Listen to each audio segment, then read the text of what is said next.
চন্দ্রনাথ থেকে আরো কয়েকটি শর্ট কোশ্চেন করি, চলো। দেখো কি বলেছি, কার সঙ্গে চন্দ্রনাথের তুলনা করা হয়েছে? ধ্রুবতারা, শুকতারা, কালপুরুষ না স্বাতী নক্ষত্রটা হবে কালপুরুষ। চন্দ্রনাথ হচ্ছে কালপুরুষের সঙ্গে তুলনা করা হয়েছে। চন্দ্রনাথ বলিষ্ঠ চরিত্র। চন্দ্রনাথের বৌদি তার দাদাকে কি বলেছিল? যে চন্দ্রনাথ ভালো ছেলে হয়ে গেছে, স্বাধীন হয়ে গেছে, মন্দ ছেলে হয়ে গেছে, না চুপচাপ থাকে? স্বাধীন হয়ে গেছে। তার বৌদি বলেছিল যে চন্দ্রনাথ স্বাধীন হয়ে গেছে। ইউনিভার্সিটির পরীক্ষায় চন্দ্রনাথও পায়নি। কত নম্বর পায়নি? 525, 550, 575 নাকি 570? এটা হবে 525। ও হচ্ছে ক্যালকুলেশন করেছিল কে কত নম্বর পাবে।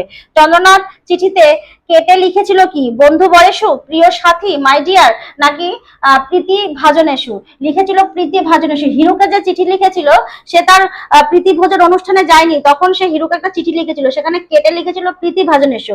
চন্দ্রনাথ যাত্রা করেছিল কিসের উদ্দেশ্যে? চাকরির খোঁজে, তীর্থ করতে, নাকি নিরুদ্দেশের পথে, নাকি আত্মীয়র বাড়িতে? চন্দ্রনাথ যাত্রা করেছিল নিরুদ্দেশের পথে। তার দাদাদের সাথে সম্পর্ক চুকিয়ে দিয়ে চন্দ্রনাথ যাত্রা করেছিল নিরুদ্দেশের পথে। একদম কালপুরুষের মতো একটা বলিষ্ঠ চরিত্র আমাদের চন্দ্রনাথ, ঠিক আছে? সে নিরুদ্দেশের পথে যাত্রা করেছিল। আমাদের প্রত্যেকেরই ক্লাসে এরকম কিছু না কিছু ছেলে মেয়ে থাকে যাদের চরিত্র এমন হয় যে আমরা তাদেরকে এখনো মনে রেখেছি বা আরো যতদিন বেঁচে থাকবো মনে থাকবে।